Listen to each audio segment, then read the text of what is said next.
And let me open us in prayer. God, thank you for today. Thank you for bringing us together yet again. Thank you for the ways that you are working in our lives, whether we're celebrating big special birthdays or not. Um, Thank you for the ways that you continue to shape us into faithful disciples. We ask that that would continue tonight. We pray this in your Son's name. Amen. Uh, Bert's got a question that I think ties to something that we've already done. So I'm going to unmute Bert and let him ask that question before I get started. In going through the church history that I'm working on, the PCUSA part, I have a timeline of historical events, and it says that fundamentalism started in 1910. And I thought you might want to comment on that. Yeah, I'm happy to give a little commercial for a proper understanding of fundamentalism. That's sort of accurate. In so In the grand sweep of things, um, evangelicalism is a dominant cultural force in the 1800s, in the 19th century, with the rise of scientific universities and new ways of exploring the original biblical texts, and all kinds of things like that. Evolution is part of this. Um, there was a perceived threat at Christian orthodoxy. In other words, the essentials of the Christian faith. And so two oil men, uh, Lyman and Milton Stewart, who were the guys that owned Union Oil, were also devout Christians, and they used a lot of their fortune to fund particular projects that they thought accomplished their own Christian faith. One of them was the Bible Institute of Los Angeles, which we know as Biola. Uh, Another was Union Rescue Mission, where I spent 6 years of my professional life. And the other was the publication of a series of pamphlets. They were essays and academic papers written by Christian scholars, and they were called the Fundamentals. The Fundamentals were published beginning in 1910. That's where the date comes for your question, Bert. Um, what's the reason I tell that story is that the real tweak is that the word fundamentalist was never used in print until 1922 in a Baptist newspaper. And so it doesn't really have currency out in the culture until the mid 20s. Even if the fundamentals were published in 1910. So that's a very interesting part of the history. We may circle back to some of that in a later class, but for now, that is the era right before the Scopes trials, because of the three big things that were perceived as threats to the faith. Um, a critical approach to biblical texts, and the rise of science and the secularization of higher education, and evolution. Those three things, those were the perceived threats that led to what is the fundamentalist modernist controversies that spread from the mid 20s through to the mid 30s. That alone is an interesting part of our church's history. For those of you who've been part of the Santa Barbara Presbytery for 10 or 15 years, you know that there was a split here 10 years ago or so, where a handful of churches left the denomination and the presbytery over a couple of doctrinal and some social issues. And so that continues to happen. But the biggest split numerically was in the 20s and 30s. So thanks, Bert. I mean, I'm happy to clarify that. 1910 is because that's when the fundamentals are published, but it's not till 1922 that anybody called anybody else a fundamentalist. Um, and so, so we're back. Nice to see you. I've been looking forward to this session because last week what I did was I spoke for the Progressive Women's Forum in Arroyo Grande and got a chance to speak to a group of almost 80 people in this room. They came to talk about the Scopes trial. And but that was not a church audience. So there was some reshaping of some of what I've done because I'm not necessarily just talking about Christians in that class. And it was fun, and they asked great questions and gave me a little material that I'm going to share with you tonight.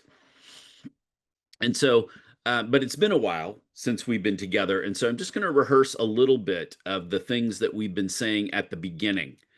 Uh, our goal here is to feel better prepared to respond knowledgeably and gently, lovingly when we encounter views that misrepresent who Jesus is and what Jesus taught. I can hardly imagine a more important task for churches and for individual Christians to do right now. And so I want for all of us to feel better at that and to be, as we've been saying in our church, more confident and effective in the ways that we engage with the culture around us with our faith.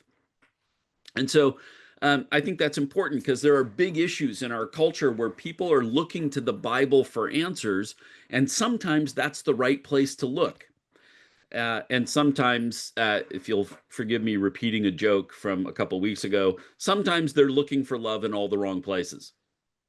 Sometimes the Bible is not the place to look for a particular answer about a particular detail. Oftentimes, those are the scientific things. You really can't expect the Bible to have a definitive, authoritative view on a scientific question when the youngest pages of the Bible predate the rise of science by 13, 14, sometimes 1500 years. And so we've been talking about a couple things together, but mainly these questions: how do we know what we know? And how does that shape the way we engage the world around us?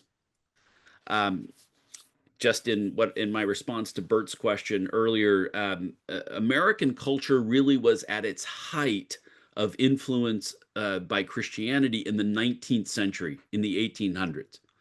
One non-religious historian at Harvard, in one of his essays, said that the century between 1800 and 1900 in America is defined by evangelicalism. It's defined by an energetic, activist, orthodox form of Christianity. And for those of you who come to the term evangelical in the last few years, that's a shame, because evangelicalism has a much more interesting and positive history than it has over the last 10 or 15 years. And so, for example, it will surprise many of you to know, unless you've taken my class on evangelicalism, that evangelicals were at the forefront of the abolitionist movement, of the abolition of slavery.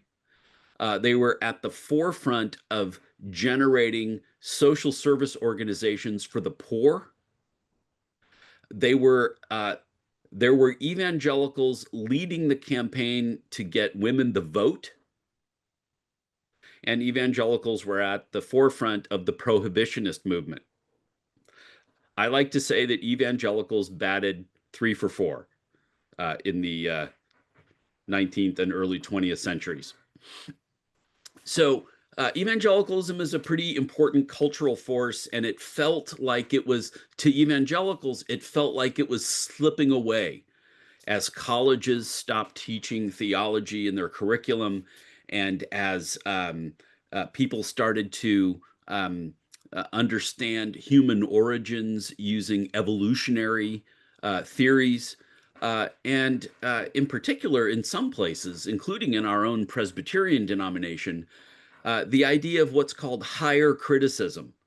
In other words, uh, reading the Old and New Testament texts in their original language with a critical eye. Like, in other words, trying to decide, trying to show, for example, in the flood story in Genesis, that there were other flood stories in the excuse me, in the Bronze Age, and that it's possible that our own flood story was influenced by stories outside the Jewish tradition. Things like that tended to be a threat to people who had grown up with the idea that the Bible was the inerrant word of God from beginning to end.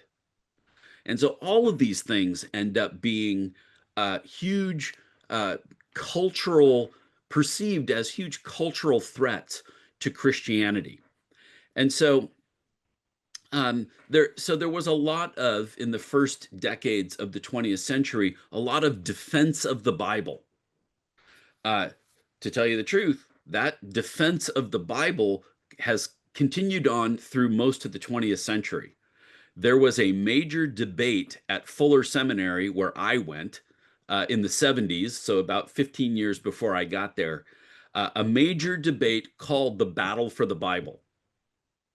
And it was two very accomplished scholars, Hal. I almost said Hal Lindsey, but that's not right. It's his name is Harold Lindsell on the conservative side, and a Presbyterian theologian named Jack Rogers on the more progressive side, the more critical side. And they had a debate at Fuller. And there's a book published about it, and the anniversary of it is coming next year. I'm going to be giving a short paper at that conference at Fuller. That battle to defend a traditional understanding of the Bible is a big part of what has driven evangelicalism into fundamentalism. And it's a lot of what is behind our Scopes trial story. This is always disappointing to me. And it's disappointing to me in kind of an ambidextrous way, because this is a place where both right and left sometimes get the Bible wrong in the ways that we have sort of split into different sides on these issues. For centuries, Western civilization was influenced by Christian culture, but that doesn't mean that Western culture has been Christian in behavior. Lots of folks today, left and right, although right now more loudly on the right, talk about being Christian, and yet they don't always seem Christian in behavior. And so the troubling thing for me is that the Bible itself gives us metrics, ways of measuring what is and what is not Christian. And among other things, I'll just give you two verses that I know you know. In the Gospel of John, Jesus says, "By this, all people will know that you are my disciples if you love one another." There it is. That's a metric. That is literally a qualification given by Jesus for people to be understood as either Christian or not, disciples of Jesus or not. And the other one is, whatever you've done for the least of these, you do for me. Matthew 25. If we're trying to evaluate a movement or a teaching or a sermon or a Thursday night Bible study, if it doesn't promote or defend our care for the least of these, for the people who are struggling financially, socially, through illness, psychologically, whatever other struggle we can think of, if we're not looking out for the people who are struggling the most, what we're doing is not Christian. Again, I didn't make that up, and that's not a later addition from the church. Those are the words of Jesus. If you're old enough to remember red letter Bibles, those are red letter things. Those are red letter statements. And so we have those metrics. And so, like always, on these Thursday evenings together, we take the Bible very seriously. We don't take it seriously in a shallow way, in a shallow literalist way. We wrestle with what the Bible meant then so that we can have a better understanding of what the Bible means now, and so that we can conform our lives to the words of Scripture and not the other way around. So, I don't know why I felt like a sermon right here. Maybe I just missed you guys in this class. But so with that said, let's get back to the Scopes trial. Just for some background, in 1925, the state of Tennessee passed a law that made it illegal to teach evolution in publicly funded schools. What I haven't said enough is that even the idea of publicly funded schools was still pretty new in 1925. The mandate for compulsory education through age 16 may have come at the end of the 19th century, again, driven, oddly enough, by evangelicals. But in 1890, there were 200,000 high school students in American public schools. By 1920, that number was almost 2 million, almost 10 times more in the span of 30 years. So the whole idea of public education is evolving and coming into being right in the backdrop of this trial, which is over what is taught in public education. In Tennessee, there were 10,000 public high school students in 1910. That's 15 years before the trial. By the time of the trial, the number was more than 50,000. So the whole idea of public education is still taking shape. It's still becoming around the time of this trial. The idea of public education was still being formed. It was funded by taxes, and the question back then, as it is now, was about how independent public education is supposed to be. Like I said, there are places where they're still arguing about that today. Once the anti-evolution law was passed in Tennessee, the ACLU stepped in and wanted to find someone who was willing to be arrested and charged under the law so that they could become a test case. Now, I know most of you know what a test case is, but just briefly, it's a way to get a particular law that is perceived to be unjust into the court system so that it can be reviewed at every level and hopefully overturned.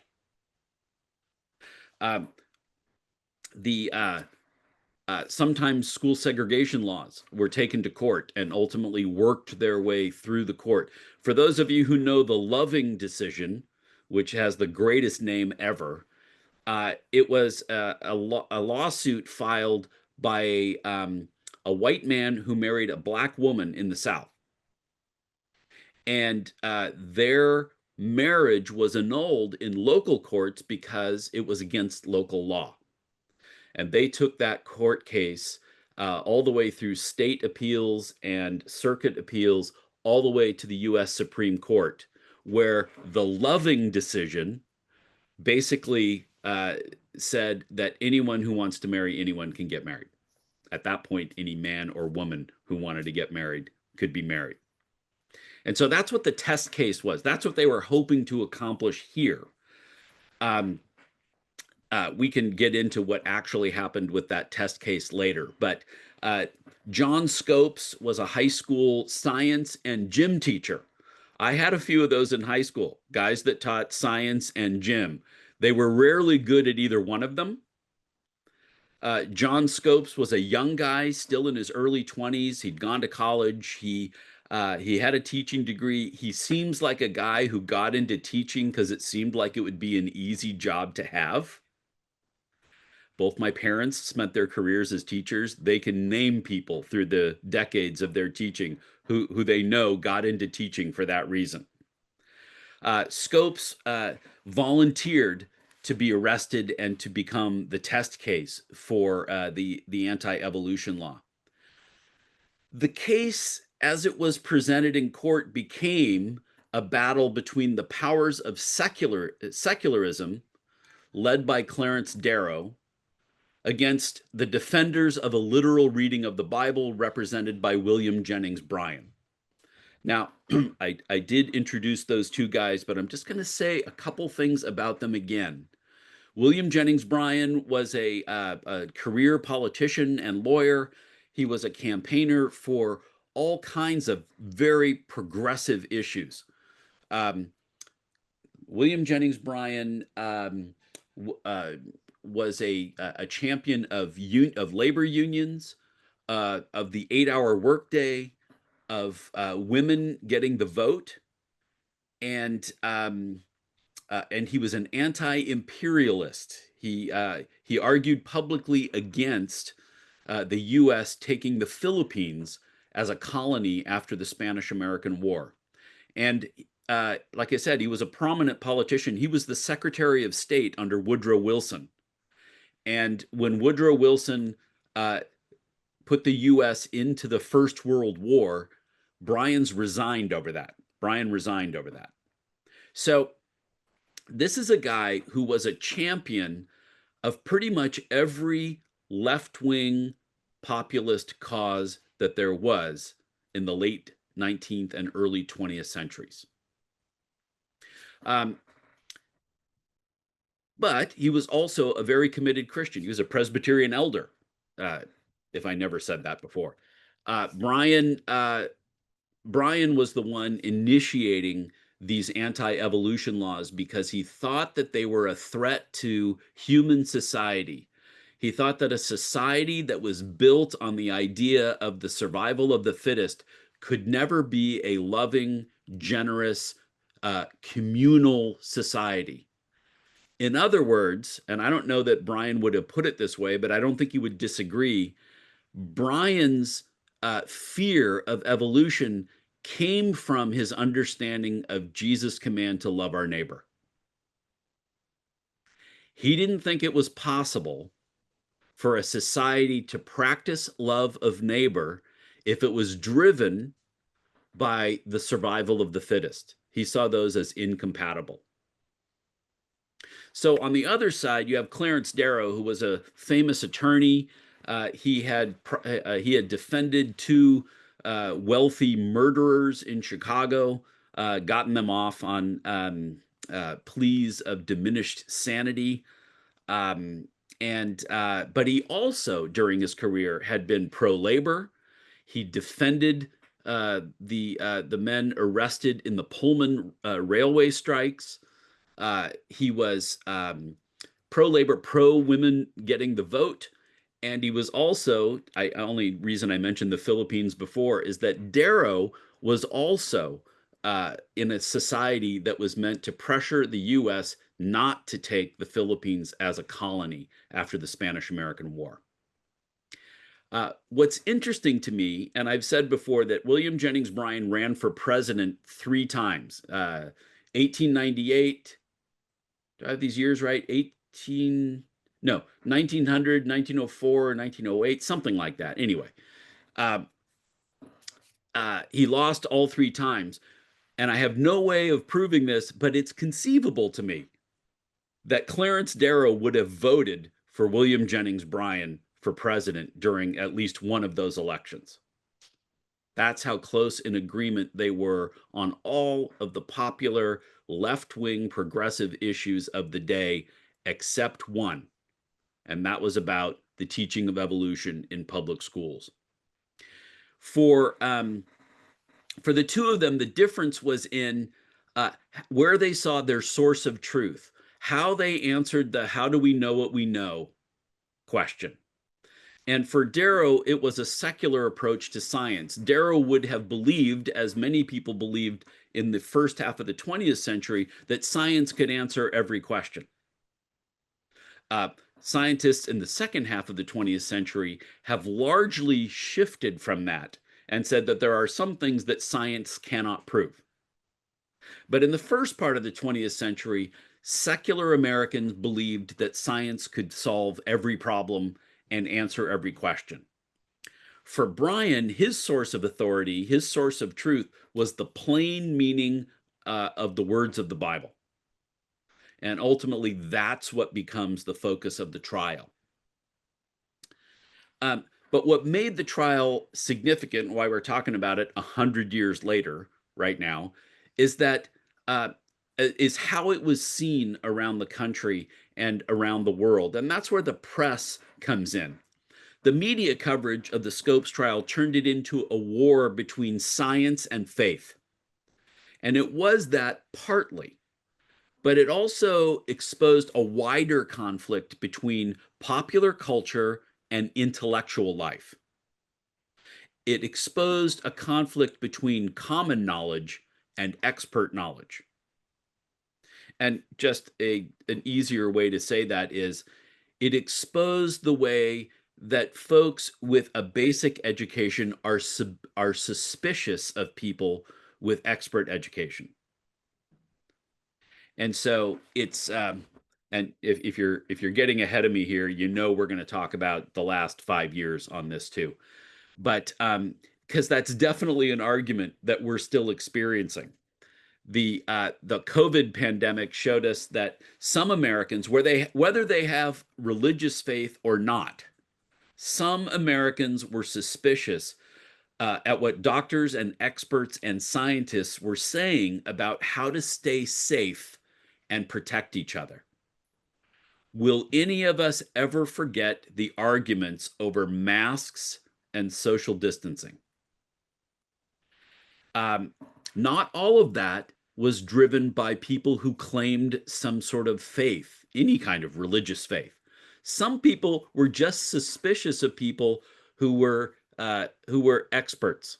There's a long tradition of anti-intellectualism in American history. So much so that in the mid-60s, a guy wrote a book called Anti-Intellectualism in American Life, and it was the Pulitzer Prize-winning history book that year. A lot of this and a lot of the language that goes into it has its roots in the Scopes trial, and that's why the Scopes trial is still so important. More than 200 reporters came to Dayton to cover the Scopes trial. I forget how many hotel rooms there were, but there were not enough. They had to build temporary, almost like military barracks for visiting reporters in Dayton during that time. So more than 200 reporters from all over the country and some from as far away as Great Britain came to Dayton to cover the Scopes trial. Western Union had to install dozens and dozens of extra telegraph lines. Remember, there's no widespread radio yet. There might have been regional radio in some places, but this is 1925 and this is the South. So, and it's a rural part of a southern state. So they sent dozens of extra lines and 22 extra key operators to Dayton. Now, I was born in 1963, so I had to look up what a key operator is. That's the person who actually sends the text over the telegraph line. So they set up all these extra lines because some reporters knew how to use them themselves. But they set up extra lines and reporters would wait in line to dictate their stories to their respective newspapers using these people tapping them out on telegraph lines. Folks, some newspapers, including the New York Times, published complete transcriptions of testimony in the trial. Pages and pages and pages of testimony wired by hand from Dayton and published in the New York Times the next day. One reporter, though, stands out, and for our class, he stands out for how the nation ended up responding to the Scopes trial. Some of you will know the name H.L. Mencken. H.L. Mencken was a journalist in Baltimore, but think of him as I don't know, Anderson Cooper or somebody with a national kind of presence whose comments were important and considered valuable to people around the country. H.L. Mencken was not just a reporter, but he was a commentator, and he was known for having a very sharp wit. Uh, he came down to Dayton and he covered the trial, but like I said, more as a columnist than a reporter. The day before the trial started, he wrote this: 2 months ago, the town of Dayton was obscure and happy. Today, it is a universal joke. That didn't bode well for how readers around the country were going to experience Dayton and the trial of the century. A few days later, he telegraphed this, and it was published in multiple newspapers. In brief, this is a strictly Christian community. Its people are simply unable to imagine a man who rejects the literal authority of the Bible. So Mencken was there. He was there days before the trial started, talking to people. And the conclusion he came to is that the people of Dayton were just, they couldn't even imagine somebody who didn't believe in the literal authority of the Bible. And then Mencken started to get mean after that. Once he had heard William Jennings Bryan speak in Dayton, he said this: his, meaning Bryan's brand is on them. He is at home among them. Since his earliest days, indeed, his chief strength has been among the folk of remote hills and forlorn and lonely farms. Now, with his political aspirations all gone to pot, he turns to them for religious consolations. They understand his peculiar imbecilities. His nonsense is their ideal of sense. He's basically saying that Bryan, who lost 3 presidential campaigns, came to hang around uneducated, ignorant people because they understood him. And his nonsense, in Mencken's eyes, was their ideal of sense. So you just have to get how there's no television coverage of this. The only thing people are understanding and getting from the Scopes trial are the transcripts of the testimony and commentary like Mencken's. And this colored what the whole country, and even as far as Great Britain, understood about this trial. Here's how he sums it up, because in the end, John Scopes is convicted because, in point of fact, he actually had taught evolution. And so he did break the law and he was convicted. And so now ultimately people chipped in to pay his $100 fine. A bunch of people on the modernist side of the trial pitched in and offered John Scopes enough money to go do graduate studies in anything that he wanted to do. And the first thing he did was go to law school, until he realized he didn't like law school. He ends up going to the University of Chicago and majoring in soil engineering, and he became an oil engineer and executive for the rest of his life. All on the nickel of people who had chipped in to pay for his graduate education after his participation in the trial. But in the end, on its face, Bryan won. William Jennings Bryan and the fundamentalists won the trial, and Darrow and the secularists lost the trial. And so here's what Mencken said about that. Darrow has lost his case. It was long lost before he came to Dayton, but it seems to me that he has nevertheless performed a great public service by fighting it to a finish, and in a perfectly serious way.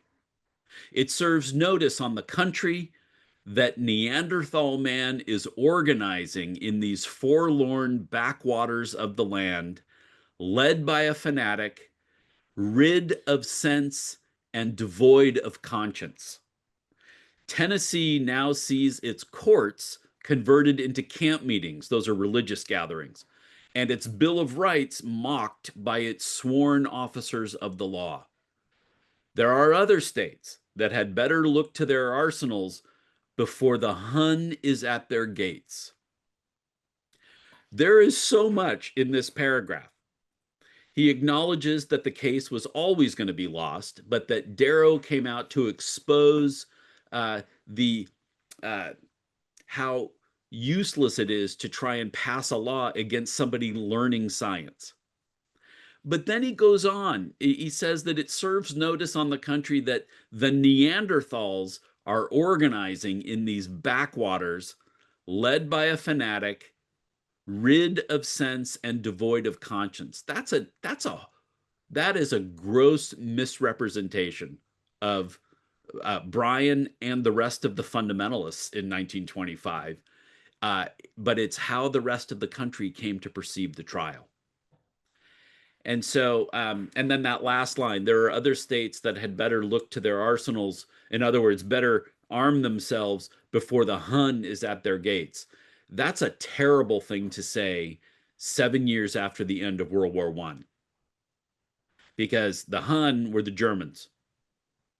And so he basically says you're going to be invaded by an abusive, conquest-minded army of Neanderthals who don't have any sense or conscience, and that are led by a fanatic. This is the way the trial was covered in the rest of the country. Mencken's articles were syndicated all over the country and reprinted in Great Britain. They created the image of Christians being resistant to any science that undermined the Bible. That was only partially true. It was only those who became known as the fundamentalists who were resistant to science and a critical study of the Bible.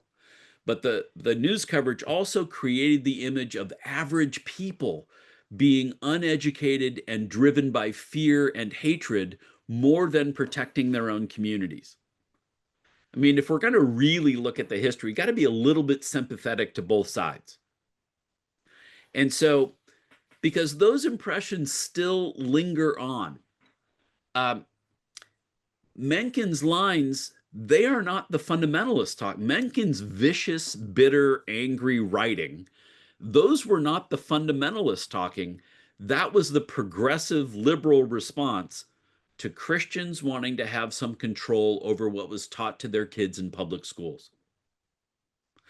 Public schools that they were still wrestling to understand. Remember, the public school system was not very well developed in 1925. And maybe you and I, all of us who have seen our own kids gone to school, maybe at some point or another, we've felt something similar. Maybe at some point, a teacher started talking about something that we really wish they hadn't been teaching our kids. Now, this is taking that to extremes. This is passing laws. This is arresting teachers. But the impulse of that is something that maybe more than just a few of us have felt at one time or another.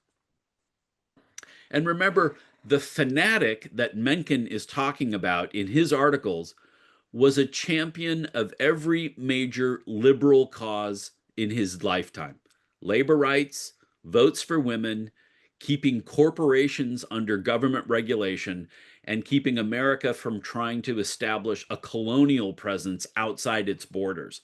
He was a left-wing progressive on every issue in America during his lifetime except one. And so I don't support Bryan's attempt to outlaw the teaching of evolution in public schools. I think that was like a lot of things that both conservatives and liberals have tried to do: make things illegal instead of convincing people that they might be wrong. Right? There are all kinds of things. You know, we can look now at the current political state in this country and think, oh my gosh, they're making, they're trying to make decency illegal. But 30 or 40 years ago, the limits on on free speech were coming from the left, not the right.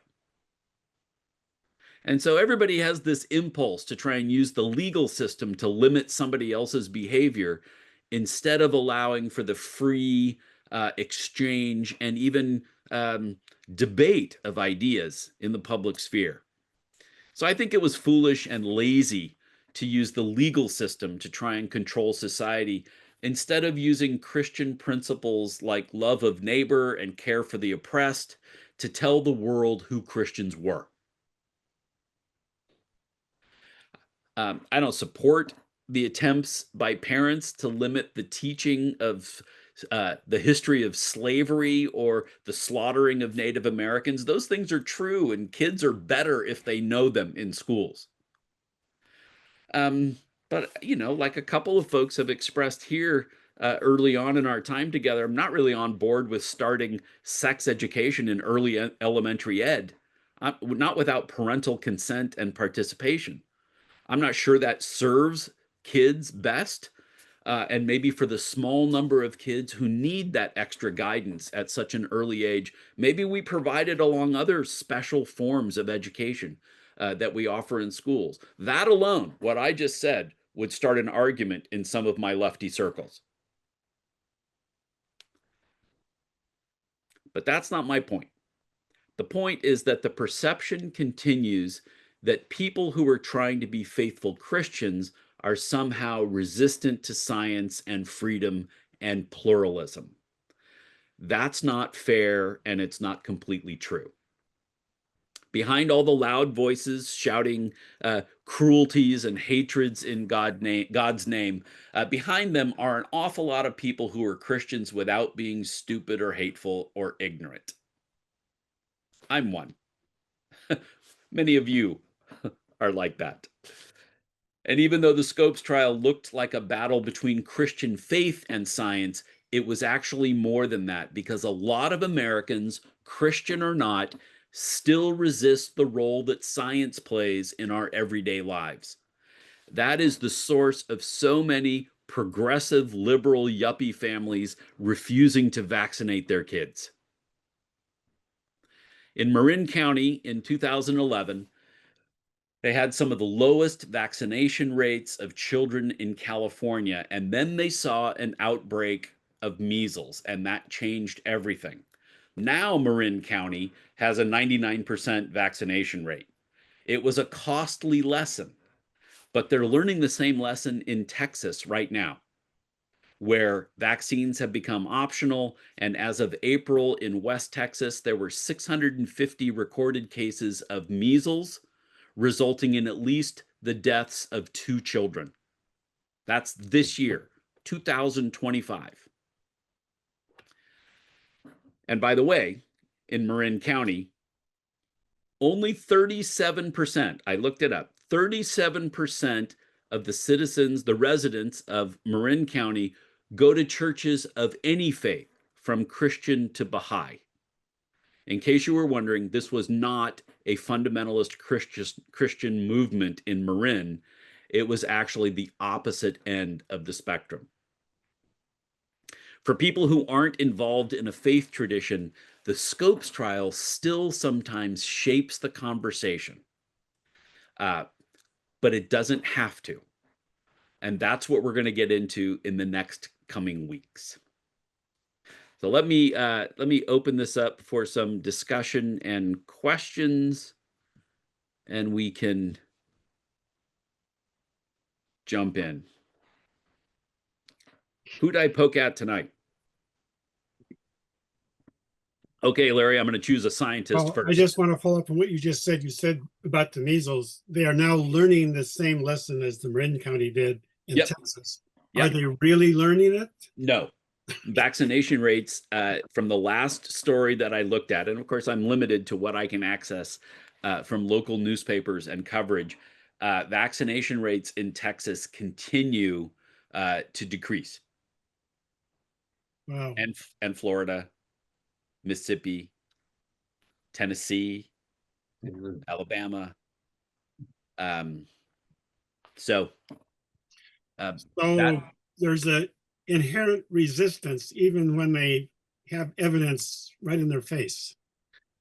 yeah, because the one thing probably that this is a gross generalization. Okay, so don't send me letters. I know what I'm about to say is a generalization, but um, the overeducated progressive yuppies of Marin County were at least open to seeing evidence put in front of them.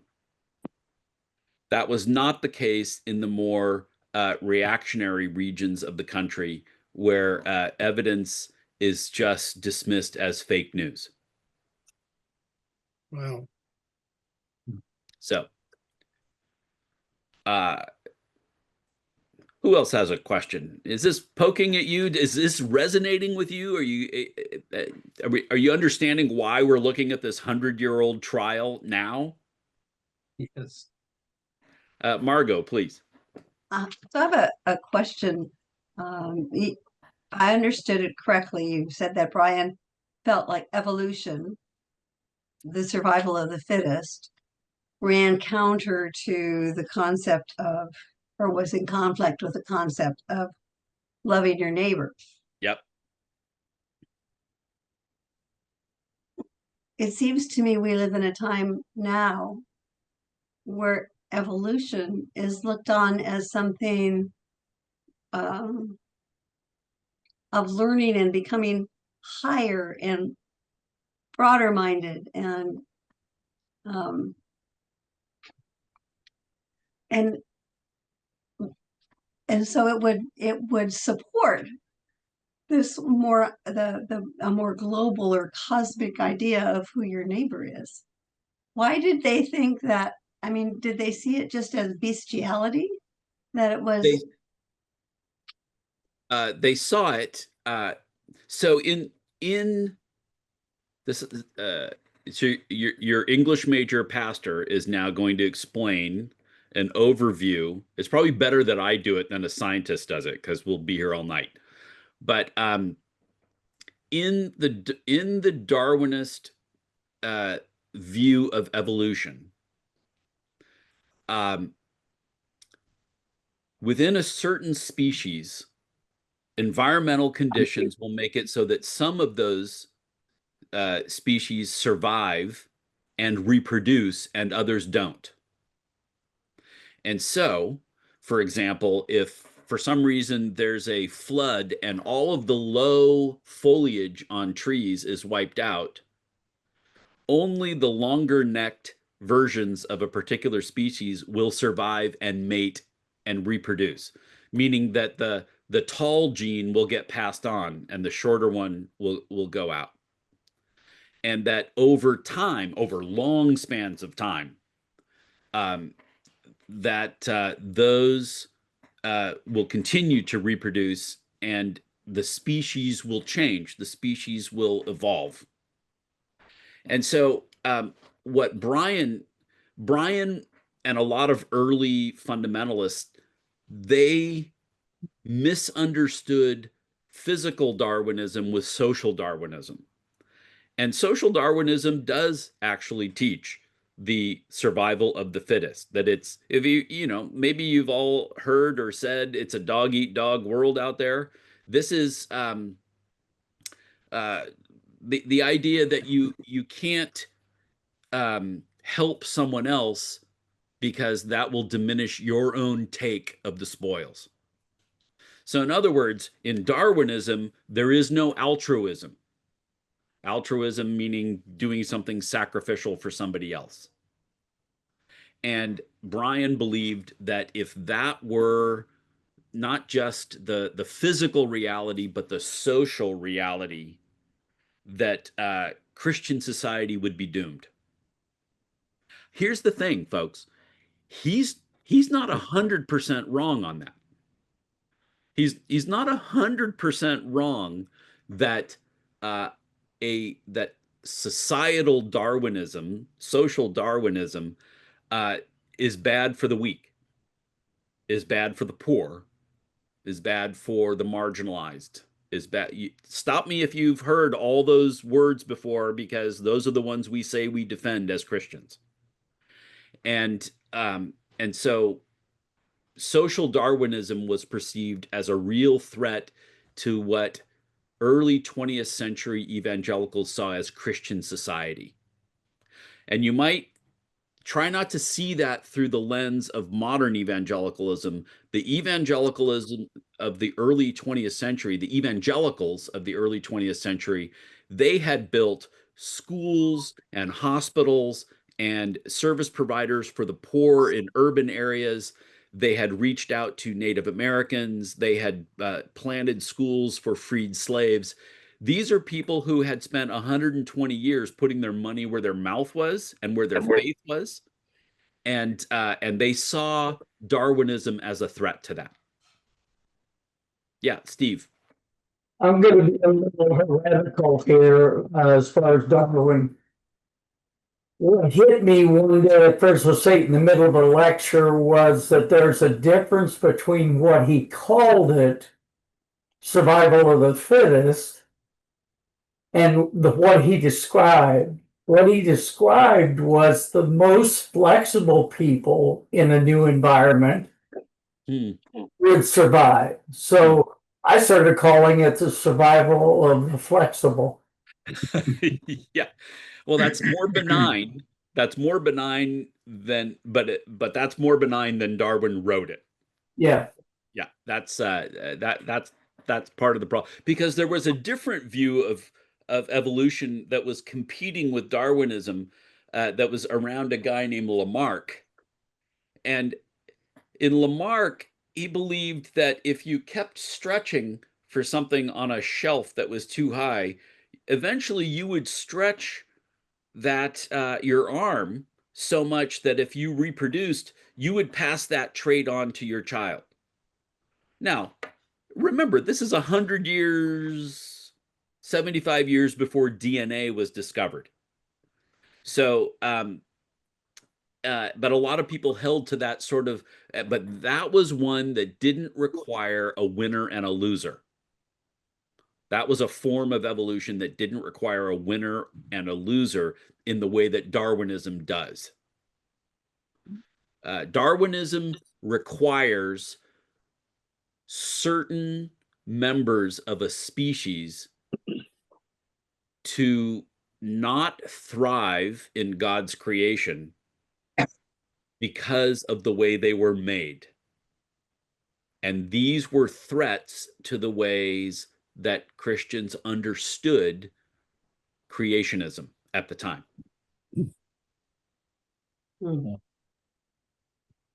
Larry, did I see your hand again? Well, there's an interesting story that's, it doesn't require thousands of years for something to change in a species. It's more like 100 years. There was a species of white butterfly in Great Britain in an industrial revolution, if this story I read is true. All the smoke that came out of the factories, now everything is coated with black, and now the white butterflies were easily recognized. And within, I don't know how many generations it took, but they turned black. And then eventually when the air cleaned up, they turned back to white again. Is that a true story? I've read it, but yeah, I never know if it's true or not. If that's a true story, then the white butterflies in this coal dust infested community, there must have been some outliers in their own species that were born black, and those were the only ones that lived long enough to reproduce. Otherwise, you're back to Lamarck, right? If Lamarck's view about the arm stretching, it's safer to be black, so we'll just change ourselves. Well, none of us can do that, or I'd be 4 inches taller. Well, that's a good explanation you had. Who else? Did this tie together some of the things and why it continues to be important? Okay, can I ask another question? Yeah, sure. Go ahead. I just find it really hard to understand why some, maybe many apparently, people will reject anything that's based on evidence. I just don't understand why they have that resistance. Yeah. Some of it, the first 2 or 3 weeks that we were together, I spent a little bit more time in the beginning on this idea of how we know what we know, and that for Christians, for us as Christians, there is some things we can figure out for ourselves. We figure out through observation, which is the stand-in in that sentence for science. But some things have to be revealed to us. If we're people of faith, something about who God is, the God that we can't see, has to be revealed to us. And when science says it has the answer for everything, science overreaches because science can't explain God. When Christianity says that it can explain everything through the Bible, it can't, because the Bible doesn't say anything about open heart surgery or airplanes or bridges. And so, you wouldn't want to cross a bridge that was built by a guy whose only textbook was the Bible. And so, but then it becomes grandstanding and like fight over market share. Yeah, you got people arguing, like half these people who say they don't believe evidence-based science, they still go to the doctor. So they're lying on their face. Honestly, the only consistent practitioners of that view are Christian scientists. I mean, the religion Christian Science, because they believe it and they live it, that for the most part, in its pure form, they don't see medical care. And so, yeah, when I hear somebody say, evidence is fake and all that, but they just flew in on an airplane, I swear it just drives me up the wall. Yeah, Catherine. Oh, Dale has something, and this might be more pertinent. Ask him first. Probably not, but on this topic of evolution being hurtful to the idea of Christians loving their neighbor, I don't think Darwin said, couldn't it have been argued that Darwin didn't say you're not supposed to help the weak? He just said, and maybe it's a sad thing, the weak are those who can't adapt, or their descendants are going to, maybe they're doomed. But that doesn't mean that Christians don't help the ones they see who are suffering. Was that argued? Or? I think Darwin's view, and from what I've read, which is, I'm not a Darwin scholar, but I've read some Darwin, and also the arguments of the early fundamentalists were that if you took the grid of society and applied either biblical truth or Darwinism to it, that's the way you look at it. So, in other words, to argue for a pure form of Darwinism, you were saying that God created people who were doomed to die. And Brian wasn't having it, and neither am I. You've heard me say, I don't think God created any human being to starve. The problem is not production. The problem is distribution. That's a human problem. That's not a God problem. And so, yeah, I think, well, first, I think the early fundamentalists attributed to Darwin more about society than Darwin meant. So in that sense, Dale, I think you're right. But I also think that they're not wrong in spinning out the implications of Darwinism into society and saying, well, there would be no charity. There would be no advantage. There would be nothing to be gained by charity or help by keeping weak people alive. It's the strong that survive. and you only want the strong people multiplying. And don't think these aren't conversations happening right now in this country. I did listen to a talk from somebody talking about, tens of thousands of years from now, what will people notice about evolutionary processes in the years between, let's say, 1900 and 2022, or 2200 or 2300?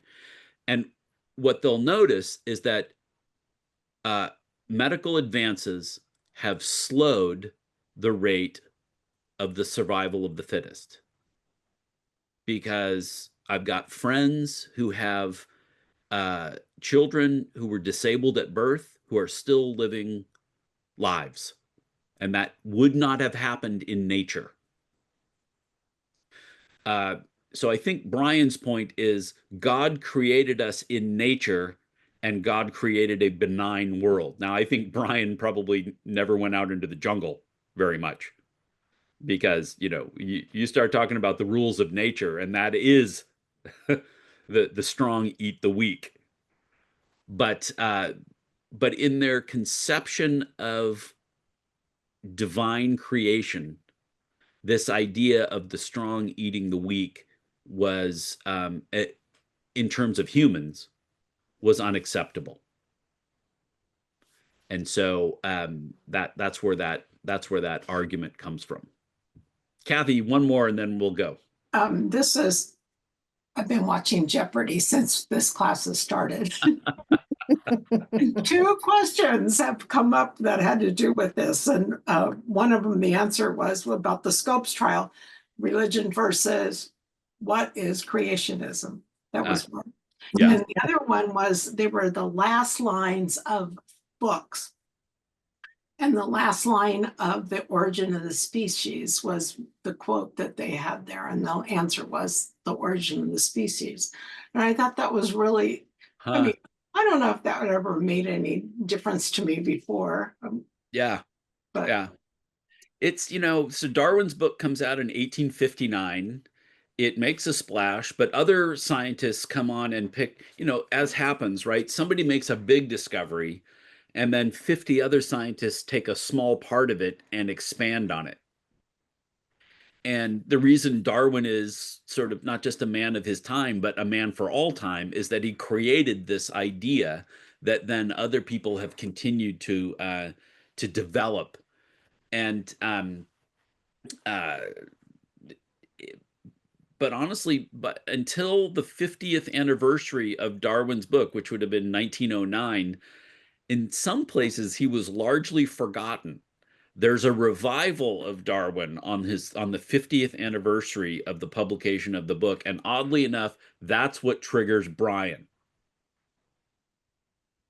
So 1909, and then the decade after that, that's there's just like a rediscovery of this brilliant book from 50 years before, and suddenly evolutionism, with a lot more presence of science in the culture, was out there in everybody's face, and that's what triggers Brian.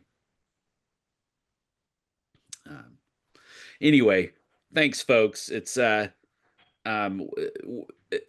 we move past the trial, I'm on the hunt for stories in our shared history, both as Christians and in this country, where how faith engages the culture is the heart of the story. So I've got some movies in mind. I'm going to be later on, I'm going to assign some movies to watch. There'll be a couple of stories to look at and things, and then we'll talk about them here. All of this is so that we can be more confident and effective in the ways that we reflect our faith in the culture. And so, if there's nothing else, I'm going to close us in prayer. Let's pray together. God, we thank you for tonight. We thank you that maybe that we don't fully understand yet what it means to say that we are created in your image. God, as we seek to learn things both Christian things and things about our own lives and bodies and societies and history, that you would use all of that to make us more effective disciples. We pray this in your Son's name. Amen.